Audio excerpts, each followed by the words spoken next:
good, people? It's your boy Icarus Gray. And it's your homeboy Wordplay TJ. And this is the No Rhyme or Reason podcast, where we talk about everything. Everything for no reason at all. And we're live. Yeah. What's good, people? It's your boy Icarus Gray. And it's your homeboy Wordplay TJ. And this is the No Rhyme or Reason podcast, where we talk about everything. Everything for no reason at all. Jay's back? That turtleneck.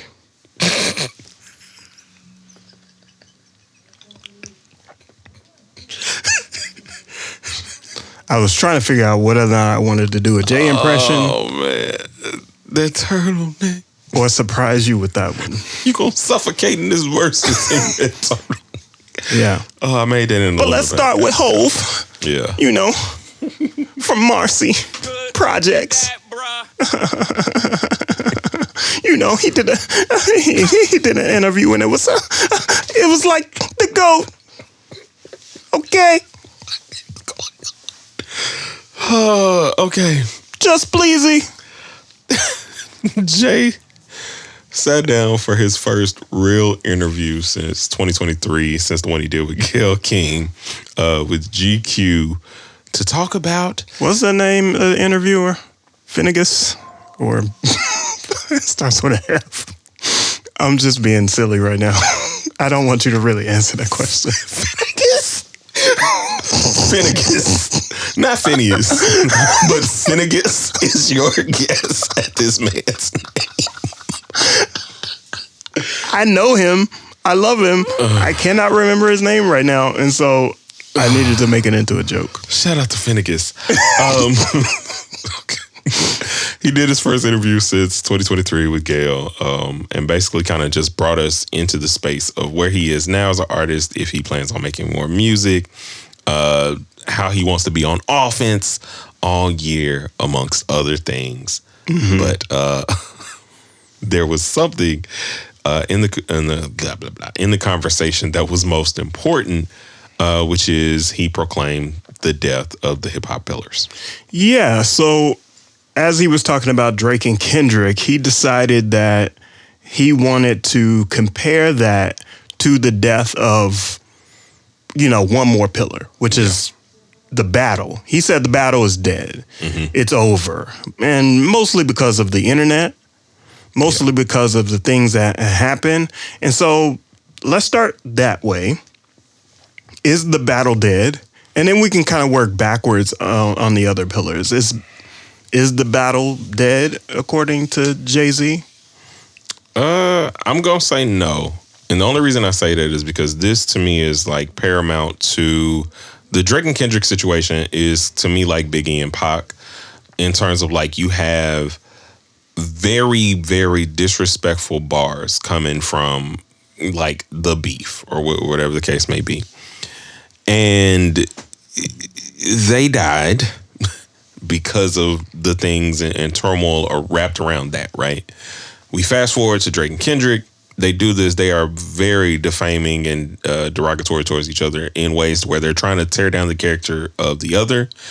And they're both still making music. Like Kendrick goes on to get actual acclaim and fame after the beef versus what happened with our others, our legends. And so I just think there's more in terms of the possibility. Like they ain't got to never be in a room, speak to each other, whatever. But because it didn't lead to violence. Yeah, because it didn't lead to violence. It's still alive. It's still alive. I can't take the opposite approach because I don't really believe that. I think it's also still alive because there's not a reason for it to go away. It's still good to be competitive in rap. Mm-hmm. It's still popular to be competitive in rap. It's still a natural part of the recording process. Mm-hmm. So anytime you get a couple MCs that are featured on a song, you're never going to have an MC that doesn't say, I wanted to kill this beat or I wanted to like spar with my homie or the person I'm doing a feature with, or I wanted to be the best, or I wanted people to remark about this verse. You know, like remark. I don't know why that made me laugh. Remark on the verse, but let me go remark these bars. But you know what I mean. Like, so how do you kill something that is a natural part of the culture? And I don't think social media can kill it, because social media is not real. You know what I mean? No. Like, how can something so fake kill that? And so that may help us kind of lead into the next piece, where it's the other pillars that he's also said that are dead, and whether or not we agree with that. So he said breaking is in the Olympics, so that's gone. He said, when do you ever talk about who Drake's DJ is? So he took a stray. For nothing. When do you talk about the artwork? Yeah. The graffiti, that type of thing. And in my opinion, I don't believe those things ever left. I still respect DJs. I come from a culture of just respecting the DJs back home, and those people doing that stuff. My uncle's a DJ. I DJ college radio. Mm-hmm. Like it's those things that are important to hip hop that people still enjoy. People will go to a party and ask for a DJ. Yeah, that means that the DJ isn't dead. It just kind of evolved into something else. It wasn't, just because it's not Eric B and Rakim, doesn't mean that it's gone away. But that would be the part that I think the partnership is dead. And is it? I think in the way that we know it to be, because it's not. But Nas and Preem just put out an album. Yeah, but that's nostalgia. That's there's no name me the new whoever. Alchemist. We don't consider him a DJ. Why not? Why not? Because the DJ was a producer. It was just another name for it. Yeah, but the DJ could actually DJ. And actually, I'm not saying that Alchemist can't. I just think I'm going to say he can't, because I don't know, because that is just one. That's a little bit of nope. Nope. Stop it, Aubrey. Whoa. I forgot what it is. Sounds like regulation. Oh, there it goes. There it is. Wow. Stepped all over that one. But anyway, I just think that that's the part of it to me is dead. We don't think of the actual partnership of rapper finding a DJ. In a lot of ways, we don't even think about the artist finding a producer until at certain points in their career. But what about Cole and his whole mixtape that he just put out? Him and Clue? Yeah. That was to tap back into nostalgia. Yeah, but the nostalgia worked. And so I think that's why I'm saying. Can it make a comeback? A fervor. I'm just throwing words out now. A bubbling, a sizzling. Can it boil back over? Yeah, but I think that part of it actually is dead. I do think that when you think about it, the reason the tennis are dead is more so to me because we were not expecting these things to go global and be with everybody in the way that they are. Mm-hmm. Because it removes itself sometimes from the actual struggle. Graffiti being the art that it is and being respected in murals and all of these different places takes away the message and that rebellion that graffiti once had, to me. I don't think so. I think Banksy, right? People just made a big splash about Banksy being revealed and all these other things when Banksy didn't ask for that. Yeah. And I think that is, right, the essence of that artwork. Right. There are still people that tag things all the time, and then, people that crash out for why did you paint the side of my building? Yeah. And so I think that still exists. It just exists in these very these micro pockets of culture. So I forgot what I was gonna say. gosh. Oh, I have a question It was for you. important. Tell me. I have a question for you in regards to the battling aspect. And while that's not dead, do you think the like big collab track of like artists is dead in the sense that like they were able to collaborate very early on in their career because everybody was trying to make it. But once they reached the epitome outside of like the Drake and Cole record, which had been a while since they had done a record, I believe. I don't know if we're gonna get a Like the massive collab track, with the hottest hottest people in the game, the big remix track. Yeah, I think those are gone. Yeah, and that's the part I'm mourning the most. That bubbled up in the 2000s, and that was a thing. So here's to be charitable to your point, right? Why are these pillars sort of dead? I was watching an interview earlier this morning. And in the interview, it was like a young Gen Z person being interviewed, and they were like, 6, 7. It was somebody that went viral. I won't say what for because I don't really care to elevate that interview. But somebody went viral, and they were like, I went viral on YouTube. I didn't even know people still watched YouTube. So I think that's what you're speaking to. Yeah, is the aloofness of individuals that live vicariously on the internet and only see their world through the internet. Yeah. Because if you do live that way, the only things that exist are Snapchat and TikTok. Yes, that you are not going to see the elements of hip hop. You know what I mean? You're not going to see those pillars on TikTok necessarily. Yeah. And even if you do see those pillars, it's not necessarily going to be cool or exciting or something that is culturally fit. There's going to be a pocket of individuals who appreciate that, and those people are going to be the ones that roll those videos back. You know what they are going to see on the internet though? What? That turtleneck. That turtleneck. That turtleneck. Whisper it. That turtleneck. You remember that part? Dog, yes. Because it's fresh on my mind. Like I literally, not even that many hours ago, finished watching the Verzuz of Tank and Tyrese. Yeah. So, it was a slaughtering. Man. A massacre. A massacre. Tyrese walked off stage eventually. Eventually.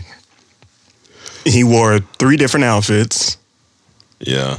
But that didn't help him win the Verzuz. No. So we talked a little bit about Verzuz a few weeks ago. Yeah. When it was Mike Will and Hit Boy. And so we alluded to like how Verzuz is sort of going downhill, even with their big investment and their sell. How Timbo and Swiss Beats are a little bit more behind the scenes with Verzuz now, and they have a lot more investment money. And we're past the 2020 era where everybody's at home in order to actually watch it in real time. Yeah. This one was surprising because it sort of beat down that expectation of Verzuz being dead. It was actually entertaining. It was actually engaging. And so I think our point of view is in this one, we're witnessing artists versus writers in this Verzuz. And for us, even though we're biased as songwriters, writers took that W. You can't beat the pen, man. I exist if I'm good at what I do in way more spaces than you do, and people either don't know it. That would be like somebody trying to go at Babyface, and then they're like, only perform quote unquote your songs or something. Well, let's elaborate on what happened, right? So So Tank Tank is a beast. is the one who mollywopped Tyrese. And he didn't just do it in like his song choice and the features he brought on and the talent that he has. He brought it in his presentation and how he seemed to always have the upper hand on Tyrese throughout the entire time. Like, Which is why he was like able to do church ad libs and sort of like bring out that whole turtleneck run. Yep. And roast Tyrese in real time. And then Tyrese got salty about it. And was like, yeah, go on, get it out, audience. Don't say turtleneck anymore. You know what I mean? Like, that's that. If you want to say turtleneck, you might as well get it out now. And then we're going to go to the next song. So, like, Tyrese was always like 3 steps behind in his verses. Yeah. So, what else did you notice about this performance? I noticed that, again, Tank has a longer career than like I think I mentally was able to keep up with in my head. The fact that he was on Aaliyah's album doing the background vocals for Come Over, like I don't peep that or understand that. And then I think about like he is a part and parcel of why Jamie Foxx's career began to just supremely skyrocket. Like he does Ray, he wins the Oscar, he goes and he does an album after. In doing that album, he's bringing Tank back to music at this point, because that's after I think Tank's like 2nd album. So before he even does his 3rd album, like Jamie gives him a space to continue creating and writing, pushing his pen. And on top of all of that, Tank held back. Because he had so many more hits that he could have done that he's written for other people. And it's like Tyrese just kind of, it seemed like he didn't care what his set list was. He just kind of went through this and that. He didn't try and like pack a punch. He just tried to make it, I think I'm more sexy than you. And I think that I'm winning. No one else seems to think it. Like and Tank's petty comments were the peak point of this, though. Yeah, so I think Tyrese. Yeah. For we had this conversation in the pre-production.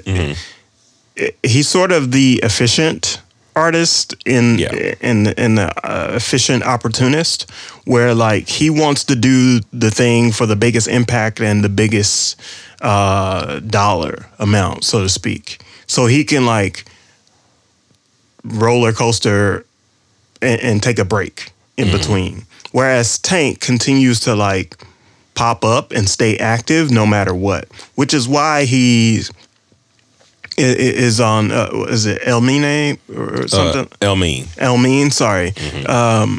He recently was on one of those El Mine clips on social media and that type of thing, just playing background, trying to fix El Mine's keyboard and that type of thing. So like he is busy. Yep. He is active in the music scene, which is why he was so versatile and able to like beat Tyrese through this verses. And that's what made it entertaining. That's what made it engaging. And that's what, in my opinion, it was very hard to want to skip this one. Also, I mean, how can Tyrese focus? He's about to do Fast and the Furious 30. Yeah, so he ain't got time to rehearsal. I'm sorry, rehearsal. He ain't got time to rehearse, so he's just making movies, right? Nah, but I think you had a interesting observation.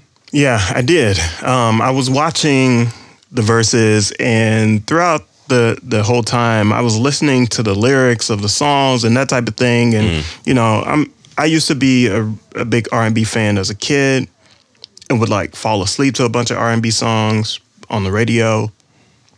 And then I would sing them and that type of thing and just kind of practice my voice because I was a choir student.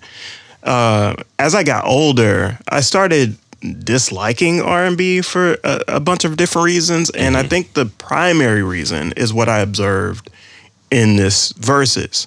That is, R&B seems to be focused on the most toxic part of our relationship and reinforces those toxic pieces. So the argue and get defensive and go back and forth and scream at each other, and then 5 minutes later, after everybody's calmed down, we're in the sheets. I had to say it in a way that was the most succinct entertaining way. Yeah, in the sheets. And I don't like any of that. I don't like it. Understandable. I absolutely loathe it, and I think I hate it because it puts me in a situation where I'm just like, are people learning this through song, or is the song giving them the ammo to reinforce it, so to speak? You know what I mean? Like, I'm gonna start a fight just so we can make up because I feel like we ain't made up in a while. You know what I mean? Yeah. I don't know. That is true. There is a lot of that. There aren't as many Stevie Wonders or El Means. They're not, or PJ Mortons. There aren't as many that are like at the forefront of R&B doing like just positive, feel good, love music, where even a breakup song doesn't feel toxic. So it was very apparent, especially through like a lot of Tyrese's songs, to me, more so than Tank, because I was thinking about Sweet Lady, where he's just like, you know, like, I know you got a man, but you can call me. That shouldn't have to stop you from making late night phone calls on the telephone. Which is wild. Like, no, it should. It should absolutely stop you from doing that. Like, what? Where's your filter? Like, what is going on? So there were parts of it where I'm like, I'm sitting here listening to these songs, and I'm listening to like all of his songs where it's always like, I messed up. And then you have the Why audacity. you gotta act like that? Please don't go. But you have the audacity to be like, what more do you want from me? Yeah. Like, you're living your music, bro. So like, you got to kind of stick that out. Yeah. Yeah. Your favorite R&B singer was roasted recently by a legend, by Miss Franklin. Is that who she was roasted by? Mary J. Blige. I almost. You told me to cuss less. Oh, you told me to cuss less, and I'm trying, man. I was like, how does he? I'm not gonna elaborate because this is like I'm gonna cut this out anyway. But I just wanted to. A jab. I just wanted to. I just wanted to bring that up. Yo. I just wanted to bring it up. Anyway, let's. A legend said she was like, "Why you got to sing my song off key?"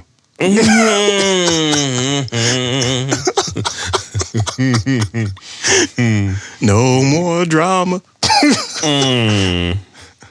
Speaking of drama, right?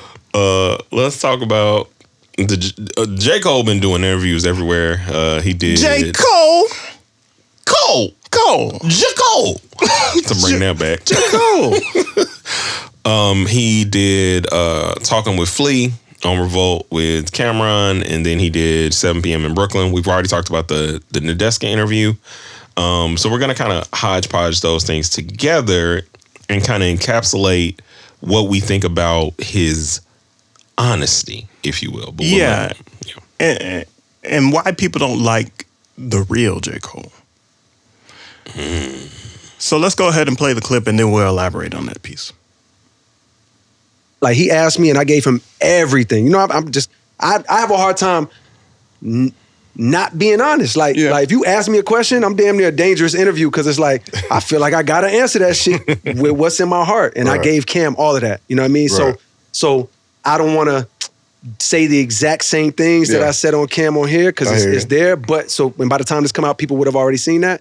But what I will say, just for perspective of you, because you ain't seen the cam interview, you know what I mean? And for all of y'all, it's like, yo, I didn't just do that because it was like sitting wrong in my spirit. It didn't feel right. Talking about apologizing. I did that because I was genuinely wrong. Absolutely. And this is why I was wrong. Okay.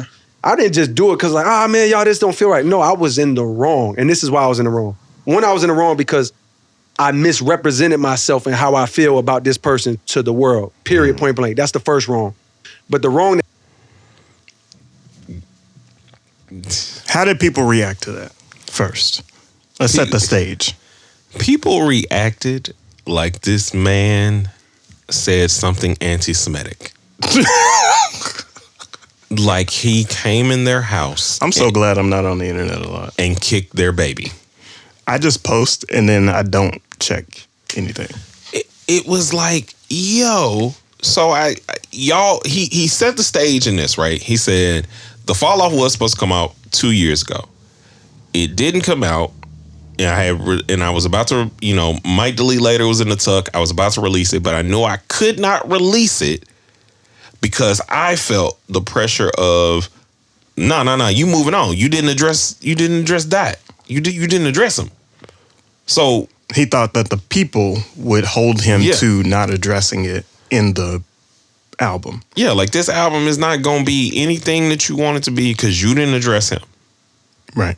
Even though his peer Drake, he never addressed anybody directly and just will release albums. Like you have a statute where you can release and move on if you don't want to move it. Yeah, a lot of people didn't respond to the Control verse.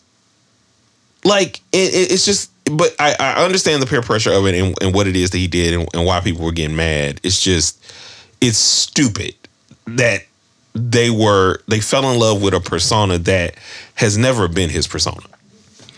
Yeah, I believe that people have a problem with Honest J. Cole because they have a problem with being honest themselves.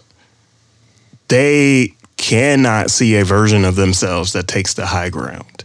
Yeah. They cannot see a version of themselves that doesn't wallow in the toxicity like we mentioned during the R&B conversation. People have a hard time not being negative. There's a type of bias, a negativity bias that exists in human beings that always is seeking out the pain and the hurt and the sorrow in order to feel something, right? If, let's say, for example, if all positive things always happened, we probably wouldn't like how this world was, even though it would be better for our well-being overall. We'd probably live longer. We'd probably, all of these other things.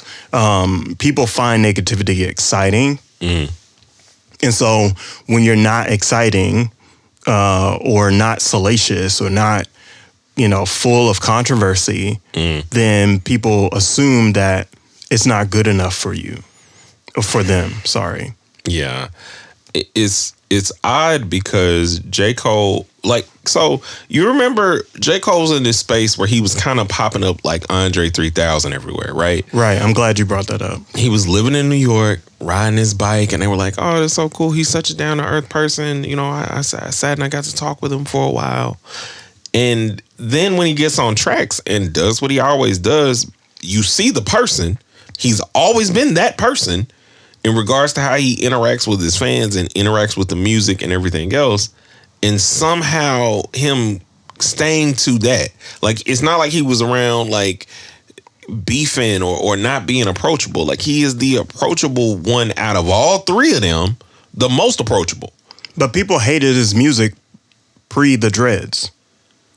And even like midway dread, where his dreads were like, kind of baby dreads. Yeah. They were treating his music as if it were always boring.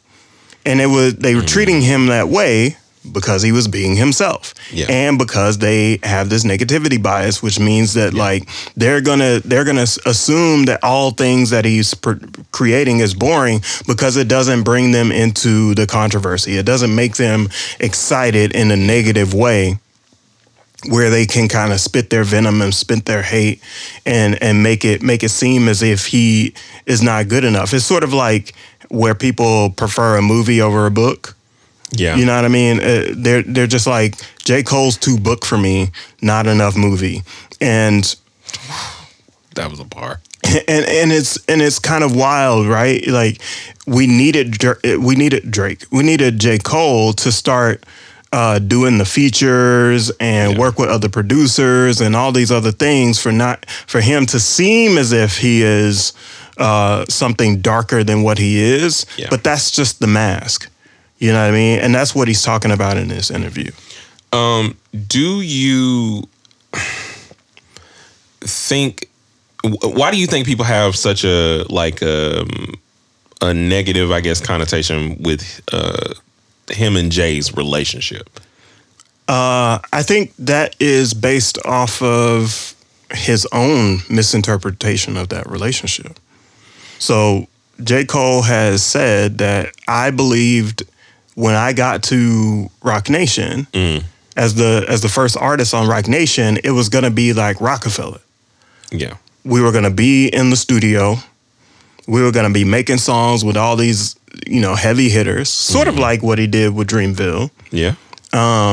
And we would have that energy together, and I would be on the record with Jay-Z, right? He talks about his first interaction with Jay-Z, handing him the beat tape. He thought that Jay-Z was going to walk up those steps, play that beat tape, go back down the steps, and go get J. Cole to sign him, right? But that's not how things worked. And so I think J. Cole's own impression of what the relationship with Jay-Z was supposed to be created that impression for the fans. And maybe fans' own impression of what Rockefeller was painted that impression of what Roc Nation was going to be. But Jay-Z had already moved on. He moved on to be the boss and the CEO and the person that has to help push the talent in the right direction, not necessarily be the talent with the talent. Okay. And I guess the last aspect of this that we can discuss real quick is, of course, he mentioned Drake and Kendrick in every interview he's had currently. And I think by piecing everything together, it just boils down to, they're friends, but they're acquaintances in terms of they're adult friends who have lives, have wives. When we pick up the phone, we pick up the phone. Drake doesn't have a wife.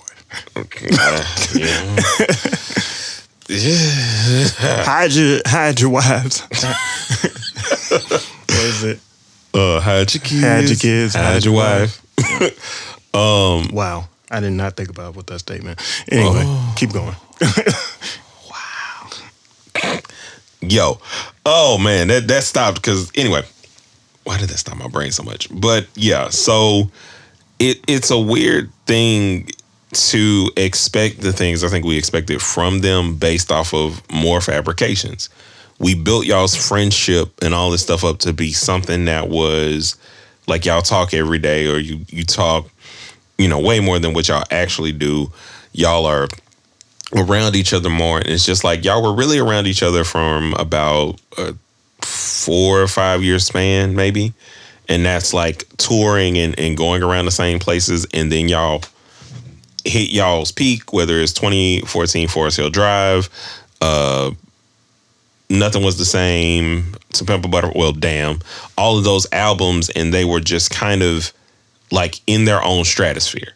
And we expect this to be kind of like the Marvel Cinematic Universe and just be all together. And that's just not how it works anymore. Yeah, I think the fans live in a world with most of the artists that they care for,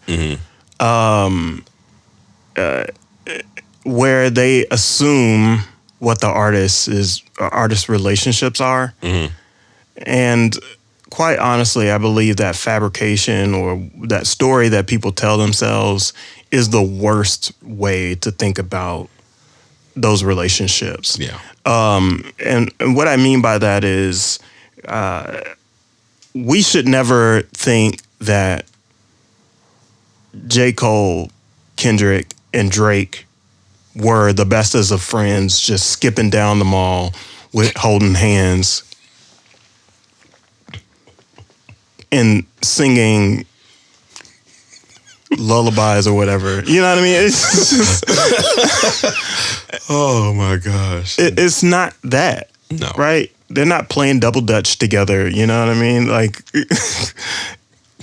I'm playing red light, green light. that's what people think it is. Yeah. You know what I mean? Yeah. And then they go into the booth and they're like, hey, friend, high five. Yeah, let's go. Let's make another verse. That's not real. Oh man. What's more real is that these are individuals making transactions, Yeah. and these are transactional relationships Yeah. until they blossom into something more that's transactional. Yeah. Some people don't do transactional relationships when making music, Yeah. but that is because they're not transactional people to begin with. So, all in all, I think people's made up beliefs about what the game is what creates those fairy tales. Yeah. And the fairy tale will never be Drake, Cole, and Kendrick all on a song together. Wearing turtlenecks. That turtleneck. We'll see y'all next week in our next piece. So make sure you like, comment, and subscribe. A 1 and a 2 and peace. That turtleneck.